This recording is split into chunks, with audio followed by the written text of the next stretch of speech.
आज आप लोगों के लिए लेकर आए हैं वर्ण विचार। वर्ण किसे कहते हैं, शब्द किसे कहते हैं, इस सब के परिभाषा हम लोग जानेंगे। सबसे पहला है कि वर्ण किसे कहते हैं और वर्ण होता क्या है। वर्ण किसे कहते हैं?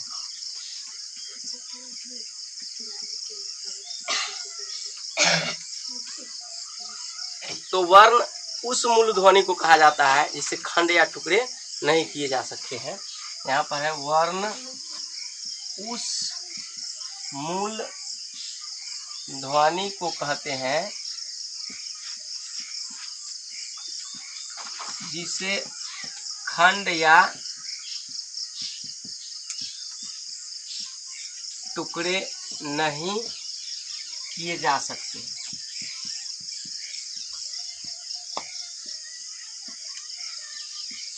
जैसे हम लोग बात कर ले क को, तो क को किसी भी तरीके से नहीं तोड़ सकते हैं, दो टुकड़ों में नहीं बांटा जा सकता है, इसलिए क क्या हो गया, ये एक वर्ण हो गया। अब अ की बात करें तो अ को भी हम विभाजन यानी टुकड़े नहीं कर सकते हैं, ये भी अ क्या हो गया, वर्ण हो गया। अगर ई की बात करें तो इसे भी खंड या टुकड़े नहीं किए जा सकते, इसलिए ई भी क्या हो गया, वर्ण हो गया। अब यहाँ पर एक चीज आता है, ये ध्वनि, कि वर्ण उस मूल ध्वनि को कहते हैं, अर्थात ध्वनि क्या है। तो जब हम लोग अ, आ, ई, उ,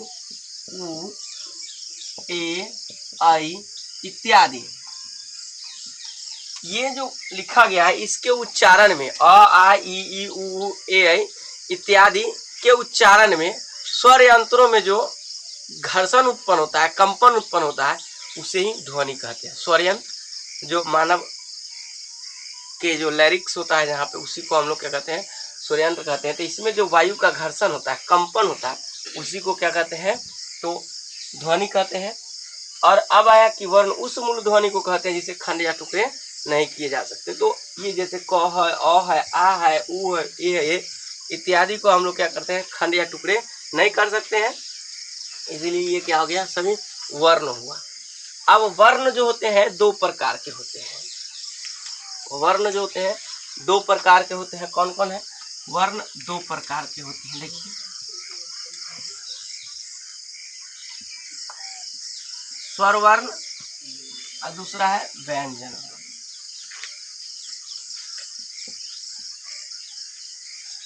अब स्वर वर्ण किसे कहा जाता है और व्यंजन वर्ण किसे कहा जाता है? तो स्वर वर्ण उन वर्णों को कहते हैं जिसका उच्चारण किसी अन्य वर्ण की सहायता के बिना होता है, अर्थात स्वर के उच्चारण में किसी दूसरे वर्ण की सहायता नहीं ली जा सकती है या नहीं ली जाती है, उसे हम लोग क्या कहते हैं, स्वर वर्ण कहते हैं।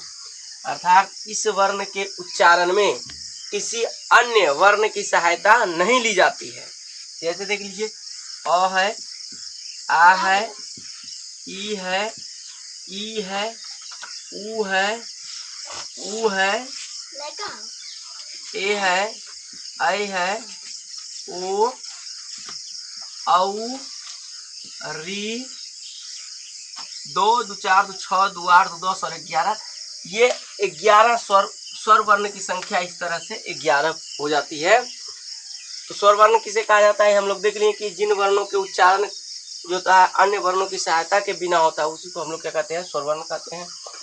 इस वर्ण यानी स्वर वर्ण के उच्चारण में किसी वर्ण की सहायता नहीं ली जाती है और इनकी संख्या 11 है। अब बात करते हैं व्यंजन वर्ण। तो व्यंजन वर्ण का उच्चारण स्वर वर्ण की सहायता से होती है। व्यंजन वर्ण का उच्चारण स्वर वर्ण की सहायता से होती है। इसलिए व्यंजन वर्ण की परिभाषा इस प्रकार दी जा सकती है कि जिन वर्णों के उच्चारण में स्वर वर्ण की सहायता ली जाती है उसे व्यंजन वर्ण कहते हैं और इसकी संख्या 33 होती है। देखिए कौन कौन होता है, क, ख, ये क वर्ग में आता है, 5 होता है, क, ख, ग, घ, अंग। उसके बाद ये है चवर्ग के भी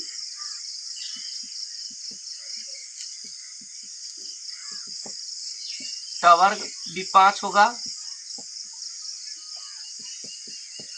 तवर्ग भी 5 ठो होगा। उसके बाद आता है पवर्ग आ जाएगा, पवर्ग 5 को होगा।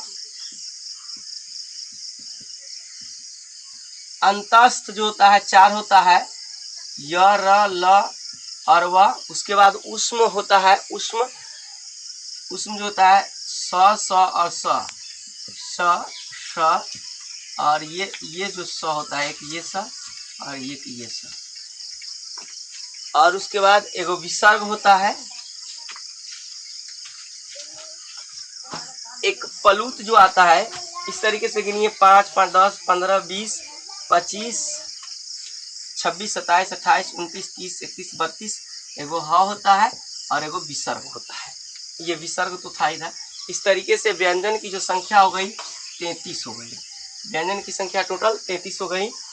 अब देखिए जितना भी है व्यंजन वर्ण, इन व्यंजन वर्ण के उच्चारण में स्वर वर्ण की सहायता ली जाती है। जैसे क को बोलते हैं तो इसमें 2 वर्ण है, क जोड़ अ, क, ये क बना।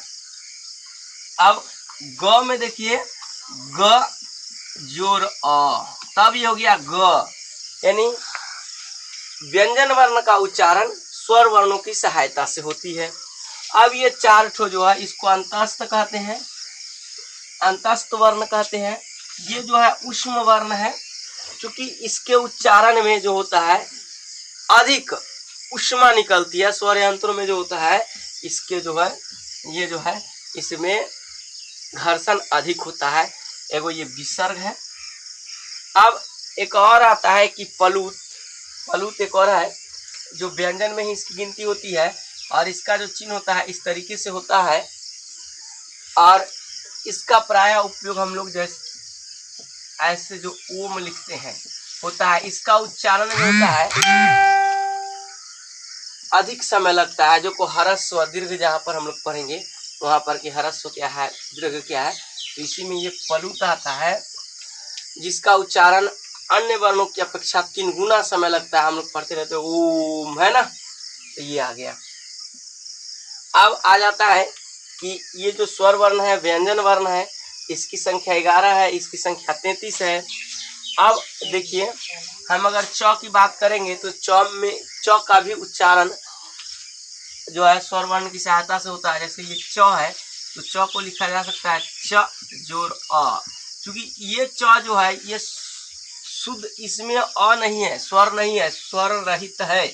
और ये जो च है इसमें स्वर सहित है, अर्थात इसमें स्वर वर्ण है और इसमें स्वर वर्ण नहीं है। हलंत है, इसका मतलब इसमें अ नहीं है, लेकिन हम लोग अ की सहायता से इसका उच्चारण च करते हैं। जैसे ये ग है, घ है तो घ जोड़ अ, तब बनाइए घ। हम लोग पढ़ते इसी में मात्रा। मात्रा होता है क्या, मात्रा की संख्या कितनी है और इसका उपयोग कैसे किया जाता है, कहाँ कहाँ होता है। मात्रा पता नहीं है तो देख लीजिए क्या होता है। इस मात्रा पहले किसे कहा जाता है, जैसे देख लीजिए ये क है और हमको काम लिखना है। क्या लिखना है, काम, तो लिखते हैं क आकार और म काम। ये जो चिन्ह हुआ ये आ के बदले लिखा गया, चूंकि पढ़िए काम, काम पढ़ते हैं काम, तो लगता है कि क के बाद आ का उच्चारण हो रहा है काम, यानी ये जो है आ के बदले आ गया। जैसे यहाँ पर हम लोग लिखते हैं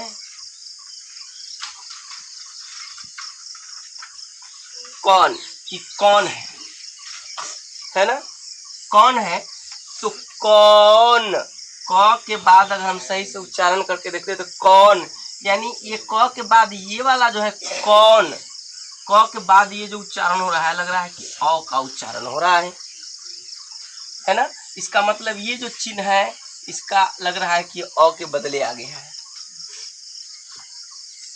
जैसे हम लिखते हैं किसान, देखिए उच्चारण क्या हो रहा है की, क के बाद लग रहा है ई हो रहा है, तब तो की, क के बाद ई लग रहा है कि ये जो उच्चारण हो रहा है ई हो रहा है। सा, शान का अगर उच्चारण करते हैं तो क्या होता है सा, यानी सौ के बाद लग रहा है कि आ रहा है अर्णव। तो कहता है व्यंजन वर्णों के उच्चारण में जिन स्वर मूलक चिन्हों का प्रयोग किया जाता है उसी को हम लोग क्या कहते हैं, मात्रा कहते हैं। व्यंजन वर्णों के उच्चारण में जिन स्वर मूलक चिन्हों का प्रयोग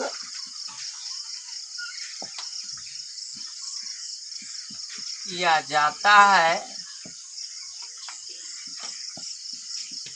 उसे मात्रा कहते हैं।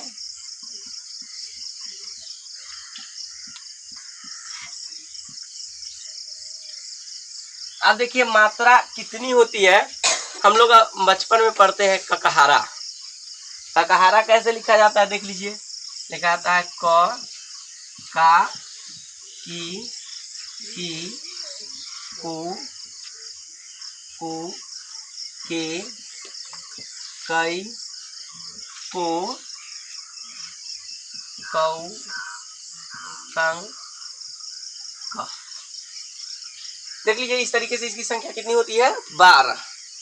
ये एक अब व्यंजन में आप पढ़े होंगे, इसको अनुस्वार कहा जाता है।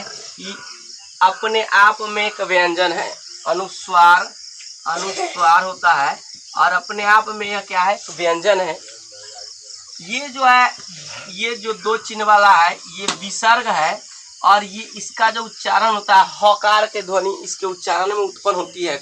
जैसे क, यानी इसके उच्चारण में, विसर्ग के उच्चारण में हकार की ध्वनि उत्पन्न होती है और यह भी एक व्यंजन है।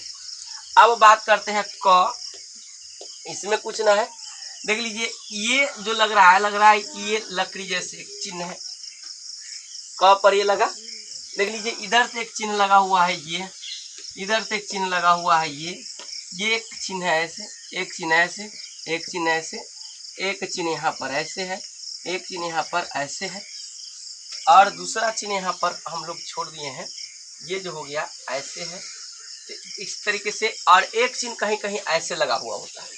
अब देखिएगा जैसे कृष्ण लिखते हैं, कृष्ण लिखे तो यहाँ पर देखिए ये लगा, और जैसे हम लोग कृषि लिखे, कृषि लिखे तो यहाँ पर ये जो चिन्ह लगा इसको क्या कहा जाता है। इस तरीके से पहले हम चिन्ह की बात कर लेते हैं। तो चिन्ह टोटल जो हो गया इस तरीके से, मेरा कितने चिन्ह हो गया ये देख लीजिए। पहला चिन्ह जो हुआ आपका, पहला चिन्ह जो हुआ ये था, दूसरा चिन्ह ये था, तीसरा चिन्ह ये था, चौथा ये, पांचवा ये, छठा ये, सातवां ऐसा, आठवां ऐसा, नौवां ऐसा और 10वां ये था। क्योंकि दो चिन्ह देखे, ये स्वयं में एक व्यंजन है और इसका नाम है अनुस्वार, और ये जो है ये भी एक व्यंजन और इसका नाम है विसर्ग। तो इस चिन्ह को नहीं लेते हैं क्योंकि हम व्यंजन में पढ़ चुके हैं, अपने आप में एक व्यंजन है। और ये को पढ़े देख लीजिए, ये जो है आ के बदले प्रयोग होता है। ये हर से ई जो कहते हैं इसके लिए प्रयोग होता है।